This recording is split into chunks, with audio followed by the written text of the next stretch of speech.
नमस्कार बच्चों, कैसे हो आप। मैं गौतम आर्य लेकर आया हूँ रुचिरा भाग 3 से तृतीय पाठ, जिसका नाम है डिजि भारतम।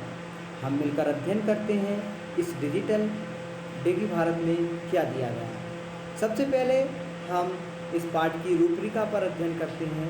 तो रूपरेखा को जब हम पढ़ते हैं तो इसमें हमको पता चलता है। आओ इसका अध्ययन करते हैं। प्रस्तुत पाठः डिजिटल इंडिया इत्यस्य मूलभावम् अधिकृतं लिखितं निबंधात्मकं पाठः अस्ति। तो लेखक कह रहा है कि प्रस्तुत पाठः अर्थात ये जो दिया है वो प्रस्तुत पाठ डिजिटल भारत, डिजिटल इंडिया अर्थात डिजिटल इंडिया के इस विषय में मूल भावम अधिकृत अर्थात डिजिटल का इंडिया इस प्रकार का मूल भाव को लेकर के यह पाठ लिखितः अर्थात लिखा गया है। किस प्रकार का पाठ लिखा गया है? निबंधात्मकः, निबंधात्मक पाठ है। अस्मिन् पाठे वैज्ञानिक प्रगतेः तेषां पक्षाणां चर्चा अस्ति। इस पाठ में वैज्ञानिक प्रगति, वैज्ञानिकों ने कितनी प्रगति की है इस विषय में तथा उनके पक्षों के विषय में चर्चा की गई है। यत्र वयम एकेन नोदनेन बहु किमपि कर्तुम साधयितुम शक्नुमः। उन्होंने कहा कि हम एक क्लिक करके बहुत कुछ प्राप्त कर सकते हैं। इस प्रकार की भावना को लेकर के यह पाठ लिखा गया है। अधुना अंतर्जालेन अस्माकं जीवनं कियत् सरलम् अस्ति। उन्होंने कहा कि अधुना मतलब होता है आज। अधुना का अर्थ यदि हम देखते हैं तो क्या होता है? आज। आज के समय में अंतर्जालेन, यहाँ पे एक कठिन शब्द आया है जिसको कहेंगे हम अंतर्जाल। अंतर्जाल को हिंदी में क्या कहते हैं? अंतर्जाली कहते हैं, लेकिन अंग्रेजी में इसका नाम है इंटरनेट, जिससे हम अपना मोबाइल, लैपटॉप इत्यादि चलाते हैं, वो कहलाता है इंटरनेट अर्थात अंतर्जाल, है ना। फिर कहा अस्माकं जीवने कियत् सरलम अस्ति। कितना सरल है हमारे जीवन में इंटरनेट, कितना सरल है। कृतम अस्ति, यहाँ पे एक शब्द आया है अस्ति। अस्ति शब्द मूल रूप से अस धातु, अस धातु और उसके साथ में लट लकार। लट लकार किस में प्रयोग होता है? वर्तमान काल और एक वचन का रूप है। लट लकार और एक वचन का रूप है अस्ति। जब हम इसके रूप चलाते हैं तो रूप चलते हैं अस्ति स्ता संति। इस प्रकार से लिख के बताते हैं, ऐसे चलती हैं अस्ति स्ता संति। इस प्रकार से इसके रूप चलते हैं, ठीक है। संति इस प्रकार से प्रथम पुरुष के रूप चलते हैं। आगे वयम भौगोलिक दृष्टया परस्परम अत्यंतम निकटम आगता स्म। इंटरनेट की वजह से हम सभी लोग एक दूसरे के बहुत निकटम आगता स्म, हम पास में आ गए हैं। अगर इंटरनेट नहीं होता तो हम इतने निकट नहीं आ पाते। कैसे नहीं आ पाते? जब भी हमारा कोई परिजन, हमारे परिवार का कोई व्यक्ति बाहर चला जाता है तो हम इंटरनेट के माध्यम से उसे वीडियो कॉल कर लेते हैं, है ना। ये सारी बातें। फिर कहा अनेन जीवनस्य प्रत्येकम कारलम सरलम जातम अस्ति। और इससे हमारा जो जीवन है उसके प्रत्येक कार्य, कौन से कार्य? प्रत्येक मतलब हर कार्य कैसे हो गए? सरलम जातम अस्ति, सरल कार्य हो गए हैं। किससे हो गए हैं? इंटरनेट से, है ना। इंटरनेट से हमारे सारे काम कैसे हो गए हैं? सरल हो गए हैं। फिर कहा एतादृशा एव व पाठा सरल संस्कृतेन व्यक्ताः सन्ति। उन्होंने कहा कि इस प्रकार के भाव, है ना, हमारे पाठ में सरल संस्कृत के रूप में व्यक्ताः, व्यक्त का मतलब क्या है? बताए गए हैं। बताना, व्यक्त करना अर्थात समझाना, बताना, इसमें बताना, बताए गए हैं, ठीक है। आगे पाठ को देखते हैं। यहाँ से पाठ प्रारंभ होता है। तो अद्य संपूर्ण विश्वे डिजिटल इंडिया इत्यस्य चर्चा श्रूयते। तो जो कबीर हैं वो कह रहे हैं कि अद्य मतलब आज, ऐसे देखिए अद्य मतलब आज, अद्य का अर्थ क्या है? आज। संपूर्ण विश्व अर्थात संपूर्ण विश्व में डिजिटल इंडिया इत्यस्य चर्चा श्रूयते, इसकी चर्चा सुनने को मिलती है। श्रूयते का मतलब क्या है? सुनना, है ना। इसका रूप कैसे बनता है? इसका रूप बनता है आत्मनेपद, आत्मनेपद में आत्मनेपद और लट लकार में बनता है ना। आत्मनेपद लट लकार प्रथम पुरुष एक वचन में बनता है। फिर कहा अस्य पदस्य का भावा इति मनसि जिज्ञासा उत्पद्यते। तो जो कवि हैं वो कह रहे हैं कि इस जो डिजिटल इंडिया है इसका क्या भाव है, क्या अर्थ है, इसके विषय में मन में जिज्ञासा होती है, जानने की इच्छा होती है कि यह क्या है ना। काल परिवर्तनेन सह मानवस्य काल परिवर्तनेन सह मानवस्य आवश्यकता अपि परिवर्तते। उन्होंने कहा कि काल परिवर्तन के साथ में मनुष्य की आवश्यकताएं भी बदल जाती हैं, परिवर्तन हो जाती हैं। फिर कहा प्राचीन काले ज्ञानस्य आदान प्रदान मौखिकम आसीत्। उन्होंने कहा कि प्राचीन काल में जो ज्ञान का आदान प्रदान होता था वो कैसे होता था? मौखिक रूप में होता था, है ना। मौखिक मतलब गुरुजी बोलते थे और हम उसको सुनते थे। फिर कहा विद्या च श्रुति परंपराया गृह्यते स्म। और जो विद्या होती थी वो श्रुति परंपरा। यहाँ पर श्रुति परंपरा को किसे कहेंगे? कि गुरुजी सुनाते थे, उनके साथ छात्र सुनते थे और फिर छात्र सुनाते थे तो उनके साथ शिष्य सुनते थे। इस प्रकार से श्रुति परंपरा चली आ रही। फिर आगे कहा अनंतरम तालपत्रोपरि भोजपत्रोपरि च लेखन कार्यम आरब्धम। तो सबसे पहले श्रुति परंपरा थी, उसके बाद में तालपत्रों के ऊपर देखो, पहले ये देखो इस चित्र में आपको दिखाई दे रहे होंगे एक ऋषि बैठे हुए हैं और तालपत्र पर लिख रहे हैं। अब तालपत्र क्या होता है? ताल का एक बहुत बड़ा वृक्ष होता है, उसके पत्तों पर लिखा जाता था। और भोजपत्र होता था, भोजपत्रों पर भी लिखा जाता था। क्या होता था? लेखन कार्यम आरब्धम। कुछ समय बाद लेखन कार्य प्रारंभ हो गया। परिवर्तने काले कागदस्य लेखन्या च आविष्कारेण सर्वेषां मनोगतानां भावनां कागदोपरि लेखनं प्रारब्धम। परिवर्तने काले मतलब कुछ समय के बाद किस पे लिखना शुरू कर दिया? कागदस्य। अब यहाँ पे कागज शब्द लिखा है, इसका अर्थ क्या है? कागज, जिस पे आज हम लिखते हैं, है ना। कागज, कागज का मतलब क्या है? कागज। और किसका आविष्कार हुआ? लेखन्या। लेखन्या मतलब लेखनी, जिसे हम क्या बोलते हैं? पेन, है ना। पेन जिससे हम लिखते हैं वो होता है लेखन्या। च आविष्कारेण सर्वेषां मनोगतानां भावानां कागदोपरि लेखनम आरब्धम। और सब उसका आविष्कार हो गया तो सभी लोग हम सबको उस पर लिखना, कागज पर लिखना शुरू कर दिया। फिर कहा कि टंकणस्य आविष्कारेण तो लिखिता सामग्री टंकिता सती बहुकाला सुरक्षिता अतिष्ठत। उसके बाद क्या होता है? उसके बाद हमारे देश में एक टंकण मशीन आती है। देखो इस चित्र में आपको टंकण मशीन दिख रही होगी। इसमें हम टाइप करते थे, टकाटक बहुत तेज इसको दबाना पड़ता था, तब जाके कागज़ पे टाइप होती थी, है ना। तो कागज़ के बाद क्या हुआ?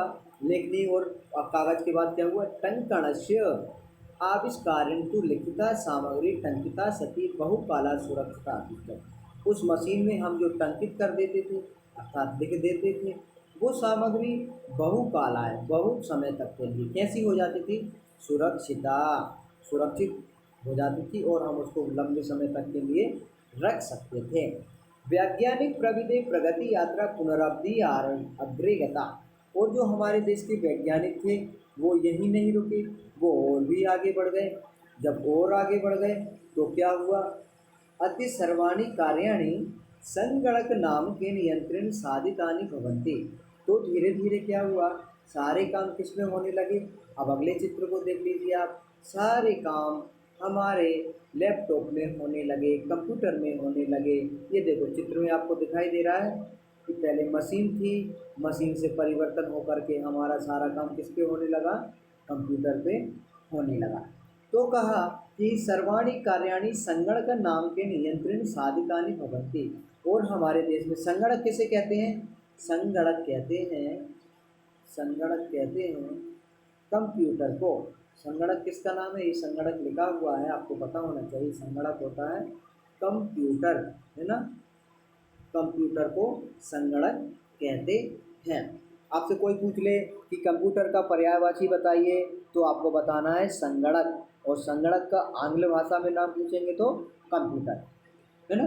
फिर क्या हुआ, समाचार पत्राणि पुस्तकानि कंप्यूटर माध्यमेन पठ्यन्ते लिख्यन्ते च। और धीरे धीरे हम क्या करने लगे, समाचार पत्र पुस्तकें सभी हम किसके माध्यम से पढ़ने लगे, कंप्यूटर के माध्यम से पढ़ने लगे। कागदोद्योगे वृक्षाणाम उपयोगेन वृक्षाः कर्तन्ते स्म। जब हम कागज का प्रयोग करते थे तो उसके लिए हमें क्या करना पड़ता था, वृक्षों को काटना पड़ता था, तभी वो कागज बनता था। फिर कहा परम संगणकस्य अधिकाधिक प्रयोगेण वृक्षाणां कर्तने न्यूना भविष्यति इति विश्वासा। जो हमारे वैज्ञानिक हैं उन्होंने कहा कि हमको ऐसा विश्वास है कि अगर हम कंप्यूटर में सभी काम करेंगे तो कागज की ज़रूरत कम पड़ेगी। अनेन पर्यावरण सुरक्षाया दिशि में है तो कार्य भविष्य, और हमारे पर्यावरण के लिए बहुत अच्छा उपकार माना जाएगा। फिर देखिए अधुना अपने वस्तु क्रयार्थम रूप्यकाणम अनिवार्यता नास्ति। उन्होंने कहा कि अगर अभी हम वस्तु खरीदने के लिए दुकान जाते हैं तो रुपये की आवश्यकता नहीं पड़ती। किसकी ज़रूरत पड़ती है, डेबिट कार्ड, क्रेडिट कार्ड इत्यादि भी सर्वत्र रूप्यकाणाम स्थानम गृहीतम। आज हमारे अकाउंट में रुपये होने चाहिए और हम उन रुपयों को डेबिट और क्रेडिट कार्ड से कटवा सकते हैं। फिर क्या कहा, वित्त कोष, अर्थात वित्त कोष किसको कहा जाता है, बैंक को। आप सभी लोग इतना ध्यान रखिए कि बैंक को क्या कहा जाता है, वित्त कोष, ठीक है। वित्त कोष चापि सर्वाणी कार्याणि संगणक यंत्रेण संपाद्यन्ते। यहाँ पे एक काम आता है सर्वाणी, सर्वाणी रूप ये कहाँ पे बनता है, इसको देख लेते हैं एक बार।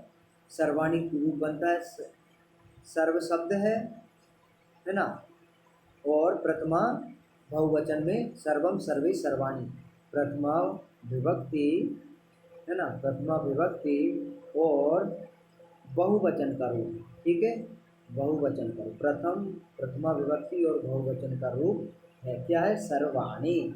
और कार्याणी भी वही, कार्यम कार्य कार्याणी, उसके रूप भी वैसे ही चलते हैं, तो वो भी प्रथमा बहुवचन का ही हुआ।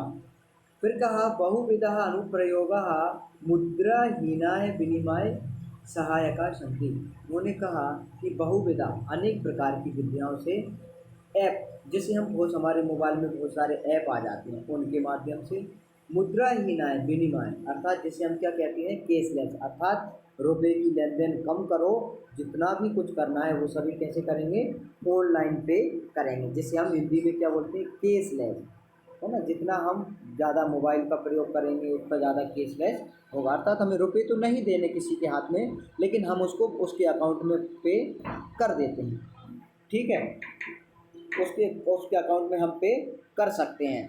उसके बाद क्या है, कुत्रापि यात्रा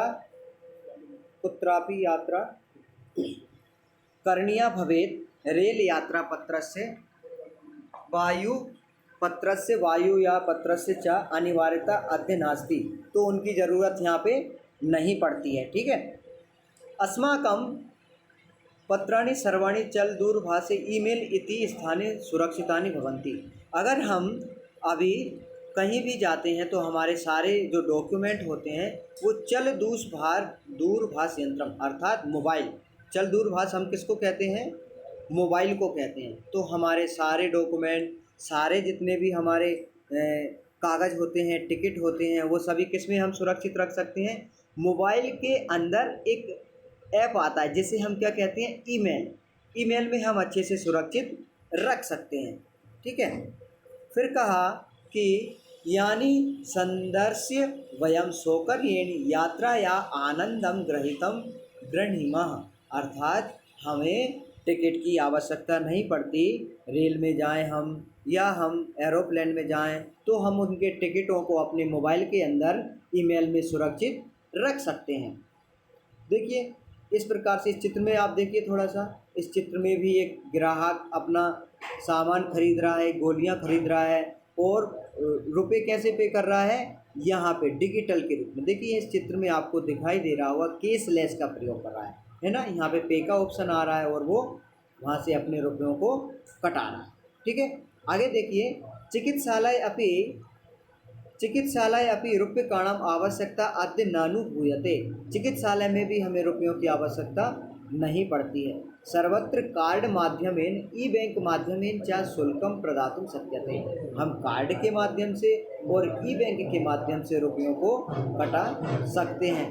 तद्दिनं नातिदूरे यदा वयं हस्ते एकमात्रं चलदूरभाषयन्त्रम् आदाय सर्वाणि कार्याणि साधयितुं समर्थाः भविष्यामः। तो हम जल दूरभाष के माध्यम से सभी कामों को आसानी से कर सकते हैं। और क्या कहा, वस्त्र पुटके। इसका अर्थ क्या है? वस्त्र पुटके का मतलब है जेब। हमारे पैंट में, हमारी शर्ट में जो जेब होती है उसको क्या बोलती है संस्कृत में? वस्त्र पुटके, है ना। और कुछ लोग इस वस्त्र पुटके को पर्स भी बोलते हैं, लेकिन हम यहाँ पे शर्ट को या पैंट को या जेब, जो हमारे शर्ट की जेब होती है, उसको ग्रहण करेंगे। रूप्यकाणाम आवश्यकता न भविष्यति। हमारी जेब में रुपये रखने की आज हमें आवश्यकता नहीं है।